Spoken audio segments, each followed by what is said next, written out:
Salut mes chers amis, bienvenue à ce troisième dimanche de Pâques de l'année C. Bon, on n'est pas dimanche là, on est vendredi en temps réel, mais on médite le texte aujourd'hui de Saint Jean au chapitre 21, les versets 1 à 19. Jean 21, 1 à 19. Et parfois, quand l'évangile est long, l'Église catholique partout dans le monde, en ce troisième dimanche du temps pascal, partout dans le monde, dans toutes les langues, ça va être cet évangile-là qui va être médité. Euh, Sauf qu'il y a deux propositions. Souvent, c'est l'équipe liturgique ou le prêtre qui décide. Puis là, c'est moi qui décide. Il y a la lecture brève et il y a la lecture intégrale. Donc, souvent, la lecture brève, il y a il y a l'essentiel, si vous voulez, mais parfois dans la lecture intégrale, il y a des éléments euh, qu'on a moins souvent dans l'année. Donc, et aujourd'hui, ben, on va y aller avec la lecture intégrale. Donc, c'est un petit peu plus long que la lecture brève, mais c'est l'Évangile, c'est la bonne nouvelle. Donc, on a plus de bonnes nouvelles. Donc, on va prendre plus de bonnes nouvelles, si vous voulez bien. Donc, comment ça fonctionne? On prend le temps de s'intérioriser. Ensuite, je lis le texte, je proclame l'Évangile. Suite à quoi, on prend quelques secondes de silence pour laisser ça résonner. Et puis, ensuite, je vais vous faire un commentaire de cet évangile-là, un commentaire homélitique, parce que c'est pas on peut pas appeler ça une homélie si c'est pas un prêtre ou un diacre qui commente l'évangile. On appelle ça un commentaire homélitique. Suite à quoi, je vais arrêter l'enregistrement pour avoir un temps de partage avec les magnifiques personnes qui sont là en temps réel. Donc, je salue spécialement celles qui écoutent en différé. Je vous aime de tout mon cœur. J'ai hâte de vous retrouver en temps réel. On plonge au niveau de notre cœur, au nom du Père, du Fils et du Saint-Esprit. Amen. Oui, Père, au nom de Jésus, envoie l'Esprit Saint. Jésus nous l'a dit, que tu ne refuserais jamais d'envoyer l'Esprit Saint à ceux qui le demandent.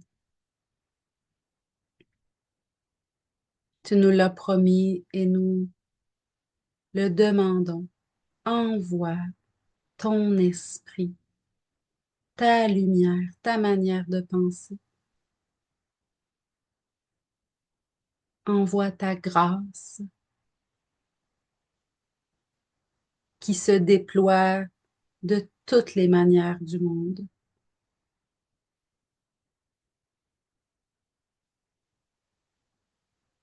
Donne à chacun, chacune ce dont nous avons besoin spécifiquement. Toi, tu connais nos cœurs, Seigneur, tu sais, mieux que nous-mêmes d'ailleurs, ce dont nous avons besoin.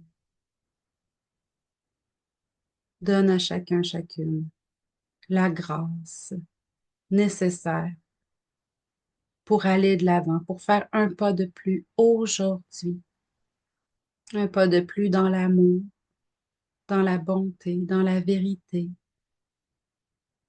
un pas de plus dans la foi, l'espérance et la charité. Envoie ta lumière, que nous puissions accueillir la bonne nouvelle, que nous puissions accueillir ta parole d'amour,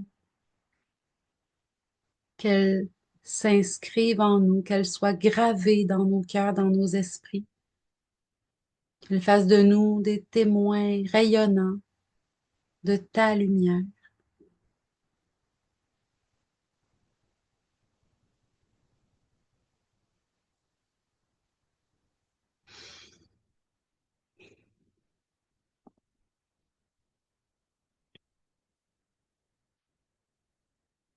En ce temps-là, Jésus se manifesta encore aux disciples sur le bord de la mer de Tibériade, et voici comment.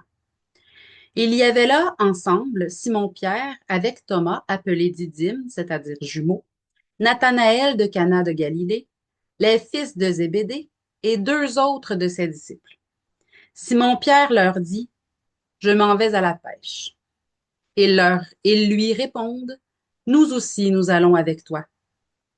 Ils partirent et montèrent dans la barque. Or, cette nuit-là, ils ne prirent rien. Au lever du jour, Jésus se tenait sur le rivage, mais les disciples ne savaient pas que c'était lui. Jésus leur dit, les enfants, auriez-vous quelque chose à manger? Ils lui répondirent, non. Il leur dit, jetez le filet à droite de la barque et vous trouverez. Ils jetèrent donc le filet et cette fois, ils n'arrivaient pas à le tirer tellement il y avait de poissons. Or, le disciple que Jésus aimait dit à Pierre, c'est le Seigneur.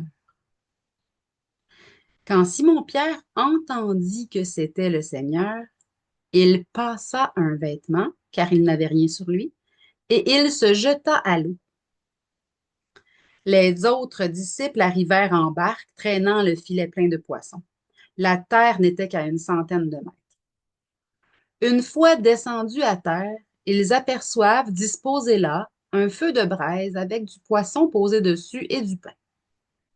Jésus leur dit, apportez donc de ces poissons que vous venez de prendre.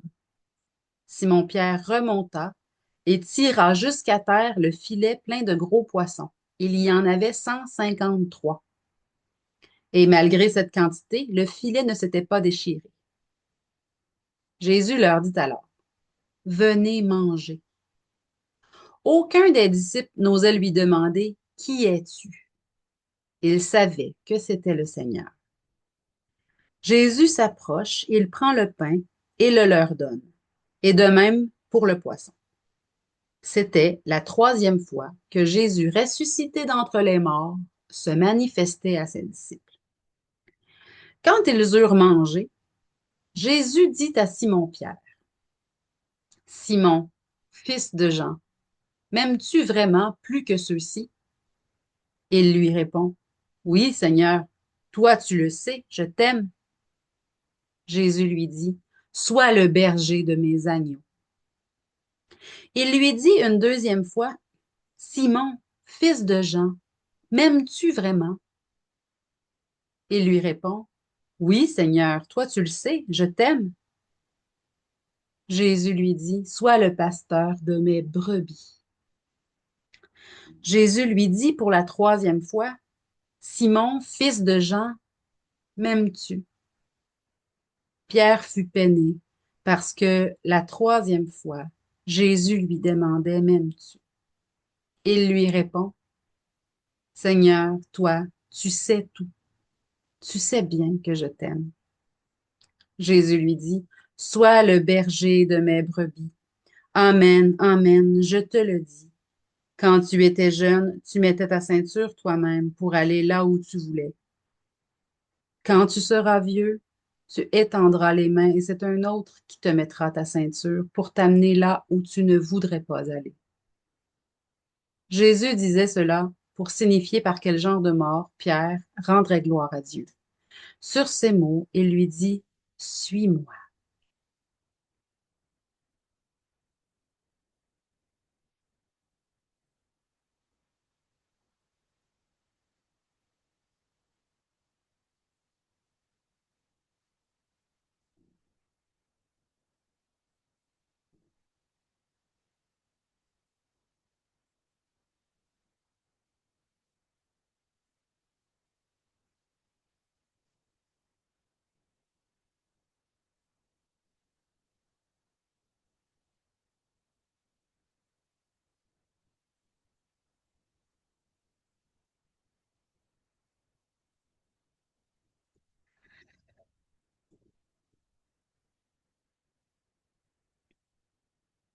C'est drôle parce que c'est Saint Jean qui écrit cet évangile-là. Saint Jean qui était parmi les 12 apôtres le plus jeune au moment du début de la mission, de la vie publique de Jésus. Et c'est lui, on croit que c'est lui qui est décédé le plus tard. Il est décédé, on pense qu'il est décédé en exil, très, très âgé. Donc, il a écrit l'évangile de sa propre main sur le tard. Donc, il a eu le temps de bien méditer tout ça. Et c'est lui qui dit, le disciple que Jésus aimait, il parle de lui. Pourquoi il dit ça comme ça? Moi, je pense, puis c'est ça, cet évangile-là, il y a moyen de faire des parallèles avec notre vie concrète, tellement, là. Mais je pense que Saint Jean a dit ça pour qu'on puisse croire, qu'on puisse nous-mêmes s'appeler comme ça. Je suis le disciple que Jésus aime.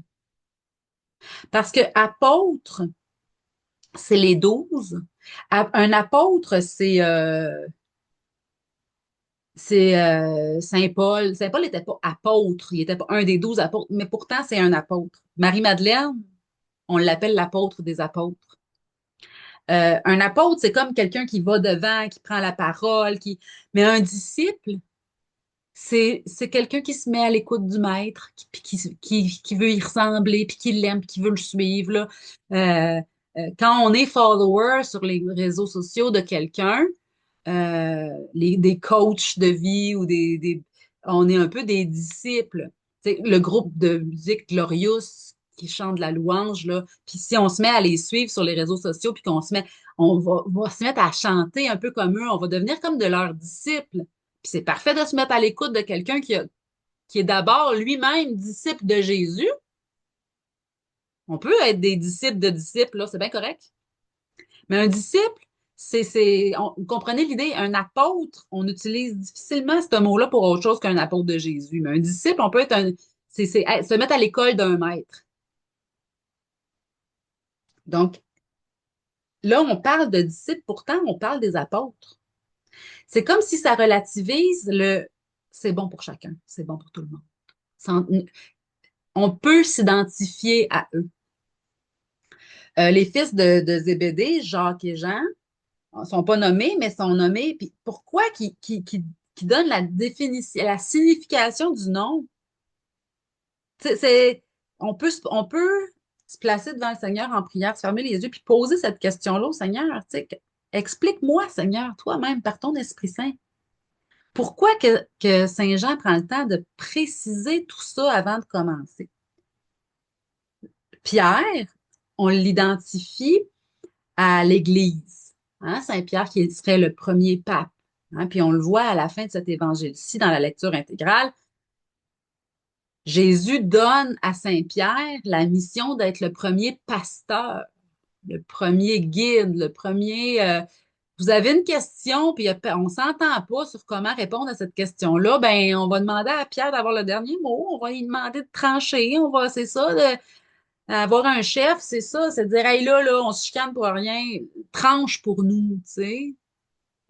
Guide, dis-nous, toi, par où aller. On va se fier à toi. C'est ça, avoir un guide, un chef,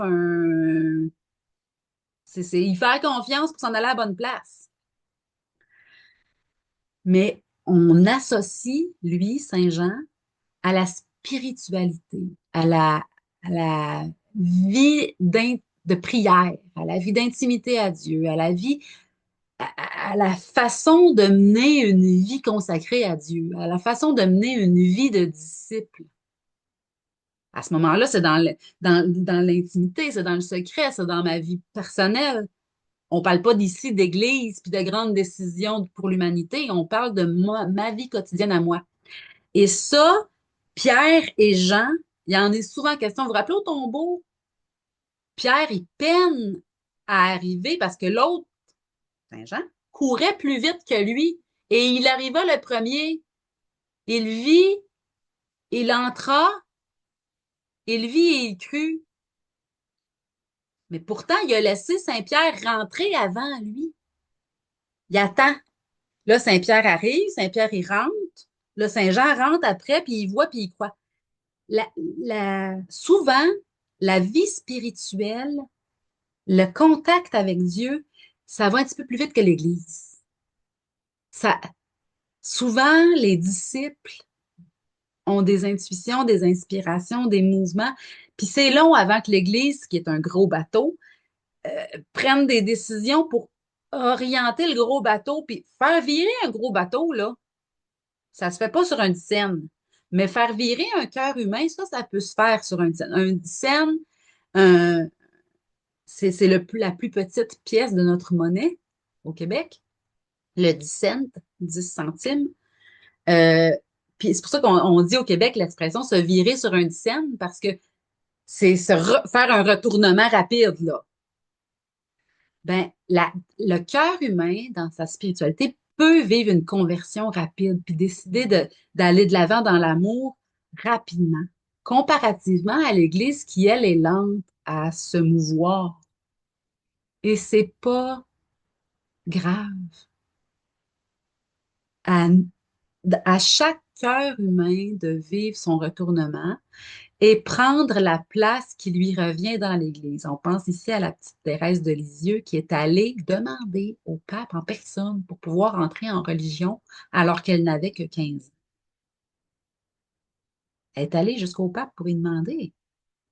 Et le pape François, Dieu ait son âme, qui vient de décéder, a fait bouger beaucoup de choses parce qu'il naît une vie de prière intense. Mais depuis toujours, en fait, les papes essayent de faire bouger dans le bon sens l'Église. Mais bon, ceci n'est pas évident. Donc, prions pour notre Église, prions pour le futur pape.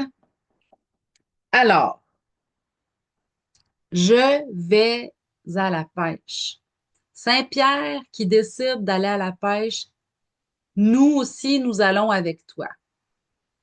Ça me parle beaucoup de quand on a du leadership, puis vous en avez chacun à votre mesure, soit comme mère ou grand-mère, soit comme proche aidante, soit comme animatrice d'un groupe de prière, soit comme participante d'une chorale ou faisant du bénévolat dans notre église ou ailleurs, soit dans notre travail, soit dans notre propre famille nucléaire, là, notre petit milieu de vie, là. On a tous un leadership qui fait que quand on prend une décision, d'autres nous suivent. Par choix, ils ne sont pas obligés de nous suivre, mais vous le savez comme moi, là, on a tous un lieu ou plusieurs lieux où quand on prend une décision qui va dans le bon sens, on est suivi. On donne l'exemple, on donne le ton, on donne l'élan à d'autres. Parce que nous, on prend la décision d'y aller. Probablement que Pierre est encore un peu sous le choc de tout ce qui se passe. Jésus vient de ressusciter. Ils l'ont vu 2 fois, hein. C'est dit dans le texte que c'est la troisième fois. Puis là, Pierre, c'était son travail de pêcher. Il dit, écoutons, là, je ne suis pas pour rester là à rien faire de ma vie. Je vais reprendre mes vieilles habitudes. Je vais retourner dans mon travail. Jésus n'est plus là. Jésus, lui, il suivait Jésus. Puis là, Jésus n'est plus là. Il retourne à la pêche, puis Jésus dit, les enfants, les enfants, on est des adultes. Qui nous parle comme ça? Puis encore une fois, ils reconnaissent pas que c'est Jésus, puis personne n'ose y demander parce qu'ils savent que c'est lui. Mais ils savent-tu ou ils savent pas, coudon? C'est normal d'avoir des surprises, puis faut vouloir voir Dieu pour le voir parce qu'il se manifeste différemment d'un jour à l'autre. On peut pas prendre Dieu pour acquis puis le mettre dans une petite boîte et dire Dieu c'est comme ça qu'il est puis Dieu c'est comme ça qu'il pense. Eh boy, ses pensées sont bien au-delà des nôtres, bien élevées au-dessus des nôtres. Mes pensées ne sont pas vos pensées, dit le Seigneur. Mes chemins ne sont pas vos chemins. Prends le chemin que tu veux, là, je vais m'arranger. Le Pierre, il dit, OK, ben, je vais prendre le chemin que je connais, là. Le chemin d'un quotidien dévoué à ma famille, à mes amis, dévoué à mon entourage, à ma communauté. Là, je vais aller pêcher pour eux autres, là. Rien. Ça porte aucun fruit. OK, ben comment? Puis c'est normal qu'ils ne sachent pas. C'est Dieu qui oriente, qui dit, les enfants, avez-vous quelque chose à manger? Non. Mets le filet à droite. Mais toute la nuit, on l'a mis à droite, on l'a mis à gauche, on l'a mis en avant, on a tourné, on a ceux qui sont habitués puis qui vont des fois à la pêche, on le sait là, bon, on se déplace, on change de spot, on sait que là, ça a déjà mordu ou ça a déjà les filets se sont déjà remplis dans ce coin-là, on va aller dans ce coin-là, puis on jette le filet à gauche encore, à droite encore, ça marche pas. Dans un autre traduction, dans un autre évangile, euh, puis je pense que c'est à un autre moment que la pêche miraculeuse est relatée, mais bref, il s'obstine. Seigneur, on a pêché toute la nuit, là. Mais euh, Jetez le filet à droite de la barque et vous trouverez. Ben là, c'est ça, il ne le dit pas dans celle-là, mais Seigneur, on a peiné toute la nuit puis sans rien prendre, mais à ton ordre, sous ton ordre, à ta parole, nous allons, on va le faire, puisque c'est toi qui le demandes. Fait qu'ils font ça, puis là, il paraît, là, ils disent 153 poissons, puis c'est beaucoup. Il paraît que il y avait 153 espèces de poissons différentes dans ce lac-là. Puis il y a quelqu'un qui a fait le rapprochement en voulant dire il y avait de toutes les sortes de poissons présents. Il y avait un échantillon dans le filet. Ça ratisse large. C'est comme si le ressuscité n'oublie personne. Le ressuscité qui est présent dans nos vies aujourd'hui, c'est lui, là. C'est le même. Il ne laisse personne derrière. Et un autre exemple de ce que je disais tout à l'heure, c'est Pierre qui, Euh, c'est, c'est Pierre qui décide d'aller à la pêche, puis les autres le suivent. C'est Pierre euh, qui jette le filet. Alors, le disciple que Jésus aimait, Saint Jean, donc la vie spirituelle, s'adresse à l'Église, s'adresse à Pierre et dit, c'est le Seigneur. Comment l'Église peut reconnaître les mouvements inspirés par Dieu, comment l'Église peut rencontrer Dieu, sinon par un disciple lui-même qui, lui, choisit de rencontrer Dieu. C'est Saint Jean qui dit c'est le Seigneur. Pourquoi? Parce qu'il est intime. C'est la différence entre l'apôtre tout feu, tout flamme, puis le disciple qui, dans l'intimité, choisit de se mettre à l'écoute. Puis, qui fait que même si ça a changé d'aspect, il reconnaît quand même le langage, l'état d'être, la présence avec un grand P. C'est Saint Jean c'est le Seigneur. Puis probablement que c'est même pas par mérite, c'est même pas lui. Probablement que c'est l'Esprit Saint en lui qui a reconnu Jésus. Lui, il a juste mis des mots, là. C'est le Seigneur. Tout ça pour dire que il n'y a pas de supérieur, inférieur. Il y a se tenir en présence de Dieu. Point. Et Saint-Pierre est le bon modèle pour euh, être conscient que quand je me tiens en cohérence avec ce qui m'habite, puis que spontanément, je vais là où, tu sais, ben, Dieu est pour ça. Puis si je me trompe, comme là en retournant pêcher alors que je suis appelée à aller dans toutes les villes et villages m'entourant pour aller annoncer la bonne nouvelle que le Christ est ressuscité, puis qui est avec nous tous les jours jusqu'à la fin des temps, il, Dieu va s'arranger. Soyons nous-mêmes authentiques, n'ayons pas peur de l'erreur, allons de l'avant, ouvrons la bouche si on a quelque chose à dire, puis osons le dire, puis le Seigneur va s'arranger pour replacer les choses si puis être comme Saint Jean est une bonne affaire aussi. Cultivons la présence de Dieu. Demandons-lui chaque matin. Dernièrement, je disais à quelqu'un, parce que je me le suis dit à moi d'abord, hein, c'est beau de prier le soir. Souvent, on prie le soir là, à la fin de notre journée, là, on remercie, puis on confie ce qui a été plus difficile, tout ça. Mais vient un moment où c'est bon de prier le matin. Parce que le soir, on prie comme un remède. On prie comme un baume. On vient comme apaiser tout ça. C'est nécessaire. On prie comme un remède le soir. Mais le matin, on prie comme une prévention. On prie comme une nourriture pour avoir la force de la journée. On prie en, en avance. On vient demander au Seigneur, va en avant, puis moi, je vais te suivre. Le matin, c'est un peu plus de ce genre-là de prière. C'est je te confie ma journée, marche en avant, puis moi, je vais te suivre. Puis ça, c'est Saint Jean.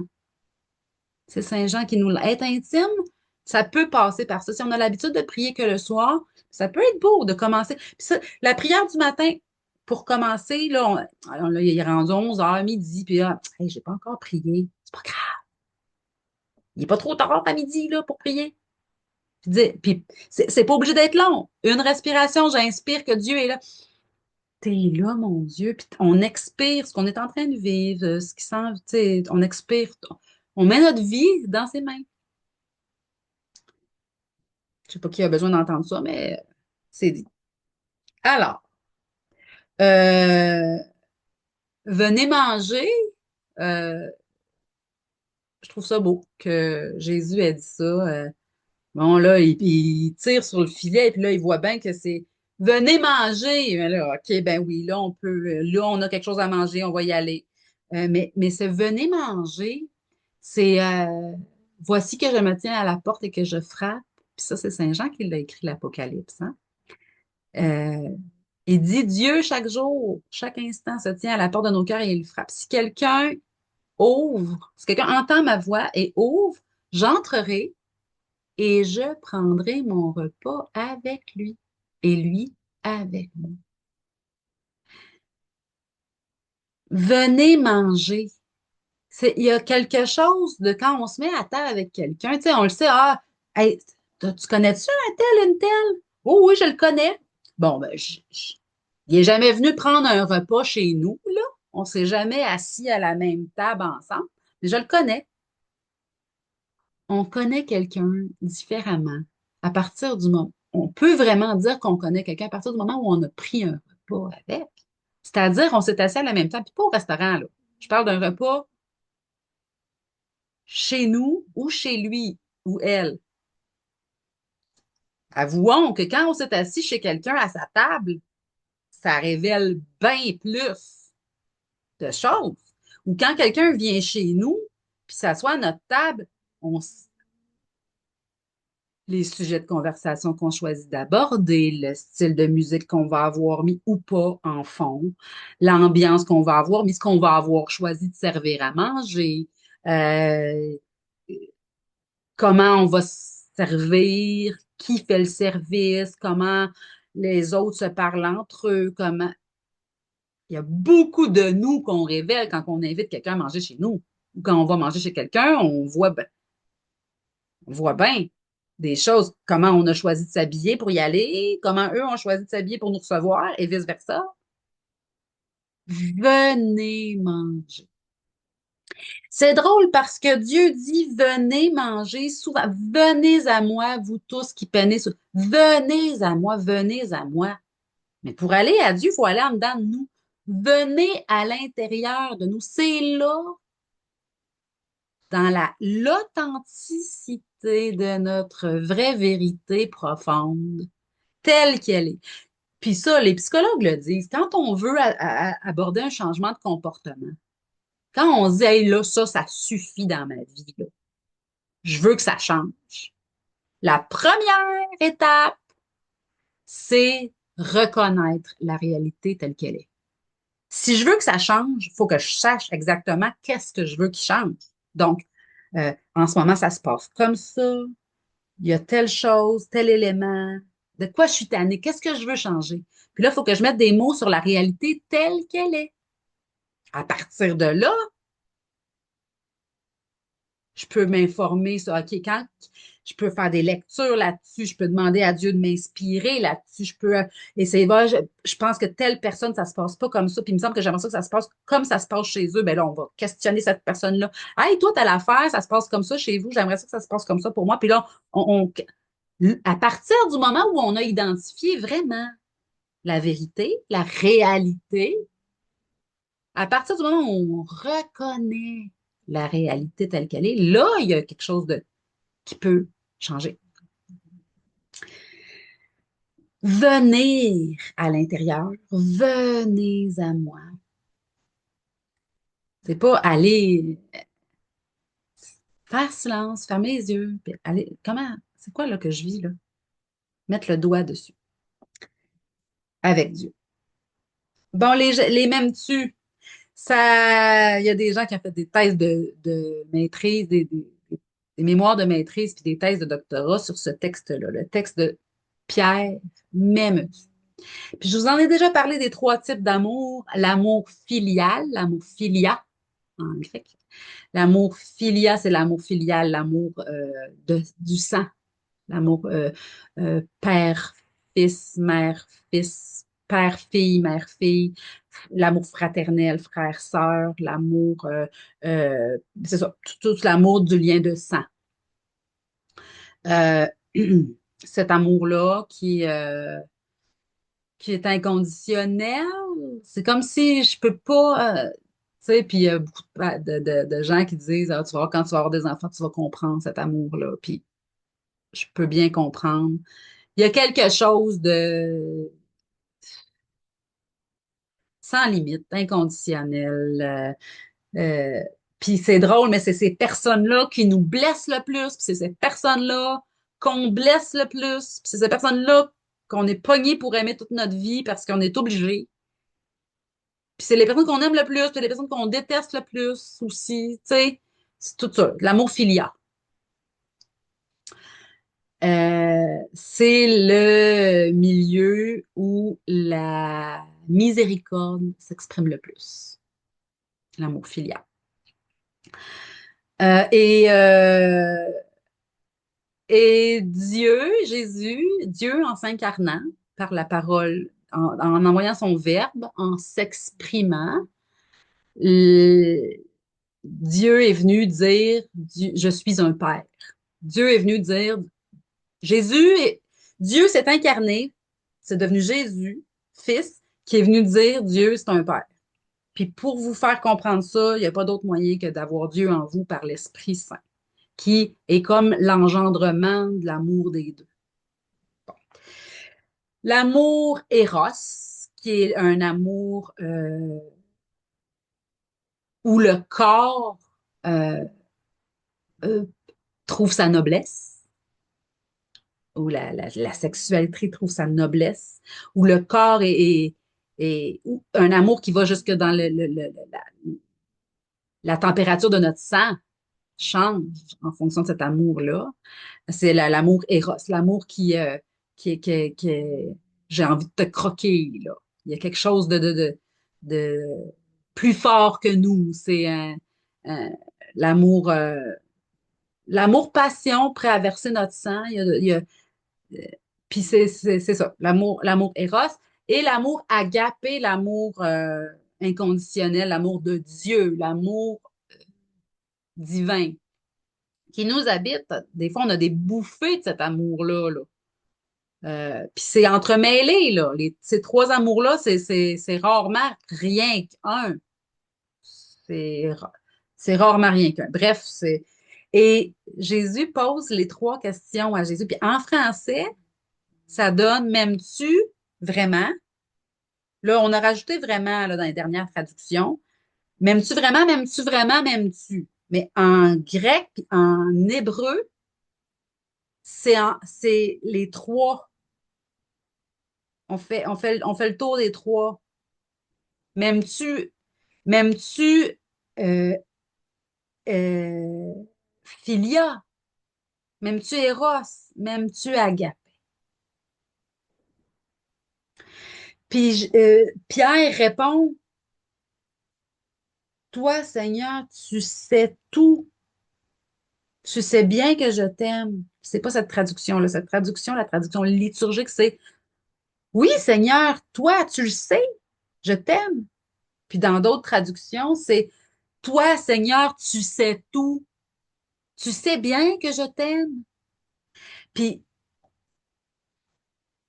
le- c'est la différence en anglais entre I like you puis I love you. Je t'aime bien, tu sais, ou je t'aime. C'est différent, là. Je t'aime beaucoup. Je t'aime. Quand on rajoute je t'aime beaucoup, je t'aime bien, je t'aime, c'est différent, là, quand on dit à quelqu'un je t'aime. Je t'aime de tout mon cœur, je t'aime.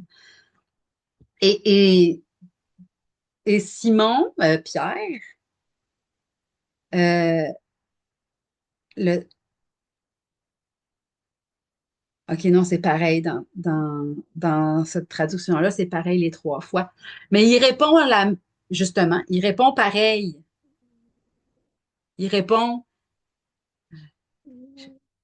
je fais ce que je, dans sa réponse, tu sais tout, tu sais bien que je t'aime, tu sais bien que je suis capable de te renier trois fois avant que le coq ait chanté, puis tu m'avais prévenu. Puis je t'ai quand même renié, je te connais pas. J'ai fait comme si je te connaissais pas. Pas drôle, là. C'est pas, l'amour est pas solide fort fort, là. Et il confie. C'est, c'est précieux, ça. Il nous confie à lui pareil. Pourquoi? Parce que oui, il l'a renié, mais c'était le seul. C'était le seul qui l'a suivi, puis qui était là sur le parvis, qui était là, puis qui s'est fait reconnaître. Il était pleinement humain, pleinement lui-même, puis pleinement là. Il est allé pareil, même s'il avait peur, même s'il il a renié pour pas se faire tuer avec lui, puis se faire flageller avec lui. N'ayons pas peur de notre imperfection, de notre humanité. Et Dieu connaît notre situation, connaît notre cœur. Et il nous choisit quand même. Il nous choisit quand même. Puis il nous choisit pas malgré. Il nous choisit avec. Il nous choisit tout entier. Ah bon, j'ai personne d'autre, moi choisir celle-là, là. Non, non, non, non, non, c'est pas comme ça que Dieu pense. C'est pas comme ça que Dieu nous aime. Il veut nous porter, il veut nous sauver, il veut nous porter, il veut nous porter, il veut enlever les roches sur notre chemin, il veut nous porter. Il nous choisit pour qu'on soit des témoins de comment Dieu choisit. Donc, laissons-nous choisir, comme Pierre s'est laissé choisir. Mais il y a beaucoup à cheminer en se laissant interpeller, en se plaçant à la place de Saint-Pierre. C'est le seul où il est question de ça, hein? Saint Jean, il est le seul à faire sortir ça de cette façon-là. Pourtant, il n'était pas là. Dans l'Évangile, il était seul les deux. Mais Jean était tellement intime du cœur de Jésus qu'il probablement il se tenait proche. Puis peut-être que Pierre s'est confié à Jean aussi. Il y a des bonnes chances. De sorte que Jean a pu ensuite consigner ça par écrit.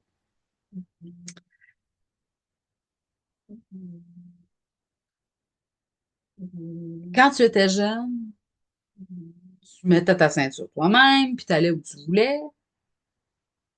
Mais quand tu vas être vieux, c'est comme si Jésus dit, l'Église, là, ça va devenir un gros bateau. Puis tu pourras plus décider de virer de bord comme tu veux. C'est d'autres qui vont te dire, lève les bras, papy, on va te mettre ta ceinture.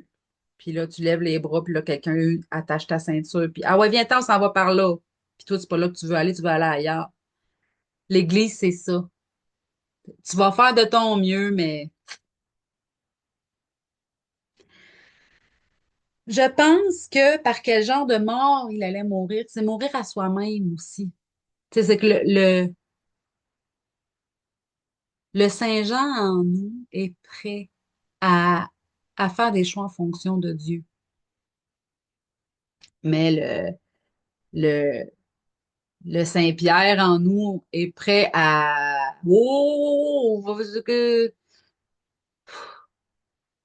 est prêt à renier, puis à... On a les deux en nous. Et ça, on s'en sort pas. C'est comme ça pour toujours.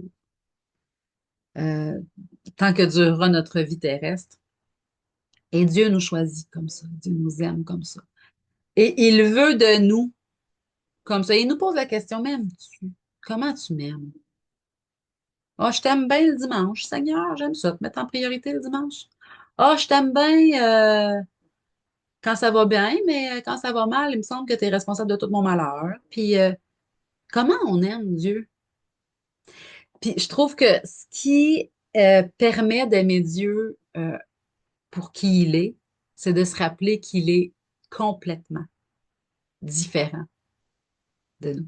Et que son amour à lui dépasse l'entendement, puis son amour à lui est différent de nos possibilités d'aimer, de notre capacité d'aimer, de notre potentiel d'amour à nous.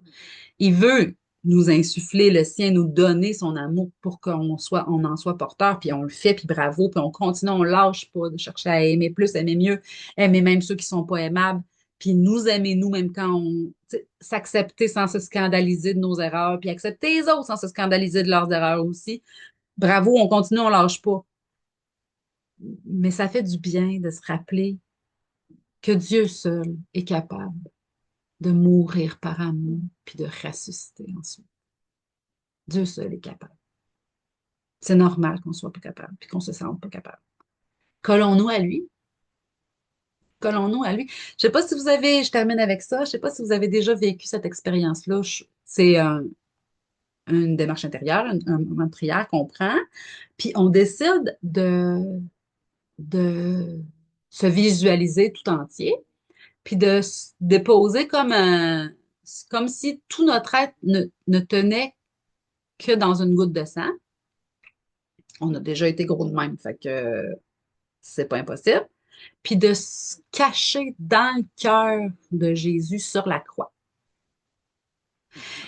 L'idée de faire semblant, là, puis d'utiliser notre créativité pour faire ça, ça nous fait aller nous mettre dans le cœur de Jésus. Puis là, on se cache là. Puis c'est comme si, moi, de la façon que je l'ai vécu, puis ça me fait du bien de replonger dans cette grâce-là avec vous là, ce matin. Mais le sentiment, l'impression, la sensation, c'est ça, la sensation intérieure d'être toute petite, d'être capable de rien du tout, d'être capable du pire alors que je souhaite le mieux, puis le sentiment de n'être que moi, toute moi, mais que moi, c'est comme si ça donne à Dieu, ça, ça me permet de relativiser mes capacités par rapport aux capacités de Dieu. Ça me permet, c'est lui qui est mort, c'est lui qui est le sauveur, c'est lui, puis lui il est capable, lui. Ça me, ça me permet d'accepter mes imperfections, mes faiblesses, mes défauts, mes incapacités. Puis ça me permet de croire en lui. Je viens de remarquer que le L de Love qui est sur mon chandail, ça fait le symbole ictus, le symbole du poisson. Les premiers chrétiens, pour se reconnaître entre eux, mettaient ce symbole-là, le symbole du poisson, pour se reconnaître entre eux parce qu'il fallait qu'ils se cachent un petit peu s'ils ne voulaient pas mourir prématurément, parce qu'ils se faisaient trucider, c'était pas trop long, là. Fait qu'ils faisaient ce symbole-là. Ça a l'air de rien, tu sais, le symbole d'un poisson. Puis je viens de remarquer que le haut du L, c'est donc bien le fun. Je suis chrétienne. Donc, plongeons-nous dans le cœur de Jésus. C'est lui qui peut nous faire répondre. Tu sais tout, Seigneur, tu sais bien que je t'aime. Tu le sais très bien de quel amour je t'aime. Puis là, c'est comme si Dieu nous... Ben, fine, je te choisis comme ça. Je te choisis comme ça. Je te pose la question, tu m'aimes-tu de même? Ouf, ouf, je fais ce que je peux. Tu m'aimes-tu de même? Oui, tu m'aimes-tu de même? Bon, je te confie mon troupeau. Je te confie le monde. Je te confie l'Église. Je te confie la communauté. Je te confie ceux qui t'entourent. Aime-les. Colle-toi à moi. Greffe-toi à moi. Je suis la vigne. Vous êtes les sarments. Hors de moi, vous ne pouvez rien faire. C'est la parabole même de Jésus, ça, la vigne. Je suis la vraie vigne. Vous êtes les serments. Jean 15, 5. Jean 15. Si on a un texte à garder dans nos vies, c'est Jean 15. Greffons-nous à la vraie vigne. pour que la sève de l'amour circule en nous et qu'on porte des bons fruits, des fruits en abondance pour que notre joie soit complète. Et cette joie, personne ne nous la ravira. On plonge dans Jean 15, on se laisse aimer, puis ben, le reste, ça va déborder, ça va couler de source. Seigneur, bénis notre monde qui en a tant besoin. Bénis le prochain pape, bénis le conclave. Bénis-nous abondamment. On te confie, on te redonne toutes les personnes que nous aimons. Toi, tu les connais. Toi, tu les choisis. Toi, tu les aimes. Donne-nous d'être greffés à toi, Seigneur. Donne-nous ce dont nous avons besoin pour aimer en vérité. T'aimer, Seigneur, de tout notre cœur, de toute notre âme et de toutes nos forces et aimer notre prochain comme nous-mêmes. Voilà la seule chose que tu nous demandes. Et tu commences par nous demander de t'aimer, toi. Eh bien, Seigneur, donne-nous la grâce de t'aimer, de nous greffer à toi. C'est toi qui nous donnes la grâce de t'aimer. Merci pour le cadeau de la foi, Seigneur. Merci de faire brûler notre cœur d'amour pour toi et que l'amour du prochain et l'amour pour nous-mêmes ne soient qu'un débordement de ton amour pour nous. Bénis-nous, bénis notre monde, bénis notre semaine au nom du Père, du Fils et du Saint-Esprit. Amen. À bientôt, bientôt.